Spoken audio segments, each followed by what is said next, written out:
একদিন হঠাৎ আকাশে কালো মেঘ ছেয়ে গেল।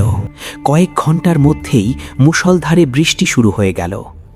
দেখতে দেখতে সেই বৃষ্টি ভয়াবহ বন্যার রূপ নিল। পানি গলিতে প্রবেশ করতে লাগল, কাঁচা ঘরবাড়ি ভেঙে পড়তে লাগল এবং মানুষ চিৎকার করতে করতে নিজ সন্তানদের নিয়ে নিরাপদ আশ্রয়ের দিকে ছুটতে লাগল। গ্রামের মসজিদে শেখ মারজুক কুরআন তিলাওয়াত করছিলেন। এমন সময় কয়েকজন নামাজি দৌড়ে ভেতরে এলো। তারা আতঙ্কিত হয়ে বলল, শেখ সাহেব, জলদি চলুন, বন্যা পুরো গ্রাম ভাসিয়ে নিয়ে যাবে, আমাদের এখনই এখান থেকে বের হতে হবে। শেখ শান্তভাবে কুরআন শরীফ বন্ধ করলেন এবং বললেন, আমি আল্লাহর ঘর ছেড়ে কোথাও যাব না, যদি মুক্তি থাকে তবে এখানেই মিলবে। মানুষ তাকে অনেক বোঝালো।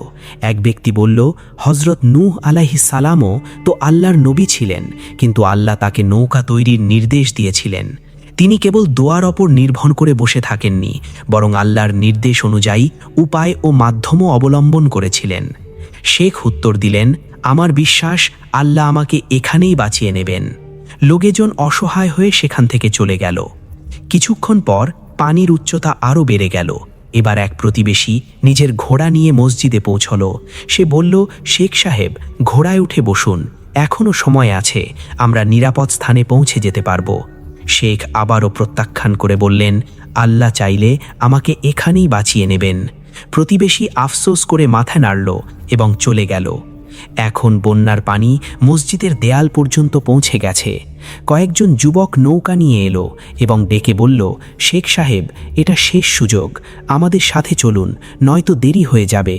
শেখ আকাশের দিকে তাকিয়ে বললেন, আমি আমার রবের ওপর ভরসা করি। নৌকাটিও চলে গেল। কিছু মুহূর্ত পরই পানির তোর এতটাই বেড়ে গেল যে মসজিদের দেয়ালগুলো ভেঙে পড়ল এবং শেখ মারজুকও বন্যার পানিতে তলিয়ে গেলেন। পানি নেমে গেলে গ্রামবাসীরা ফিরে এলো। চারিদিকে শুধুই ধ্বংসলীলা। একজন আফসোস করে বলল, এত ভালো একজন মানুষকে আল্লাহ কেন বাঁচালেন না? এক মুরব্বী উত্তর দিলেন, আল্লাহ তাকে বাঁচানোর চেষ্টা 3 বার করেছিলেন। প্রথমে লোকেজন তাকে নিয়ে যেতে এলো, তারপর ঘোড়া এলো, তারপর নৌকা এলো। প্রতিবারই আল্লাহ মুক্তির একটি মাধ্যম পাঠিয়েছিলেন, কিন্তু তিনি তা গ্রহণ করেননি। তারপর তিনি বললেন, আল্লাহর উপর তাওয়াক্কুল করা অর্থাৎ ভরসা করার অর্থ এটা নয় যে মানুষ উপায় উপাদান ত্যাগ করবে। হজরত নূহ আলাইহিস সালামও নৌকা তৈরি করেছিলেন। হজরত মারিয়াম আলাইহিস সালামকেও খেজুর গাছের কাণ্ড নাড়া দেওয়ার নির্দেশ দেয়া হয়েছিল।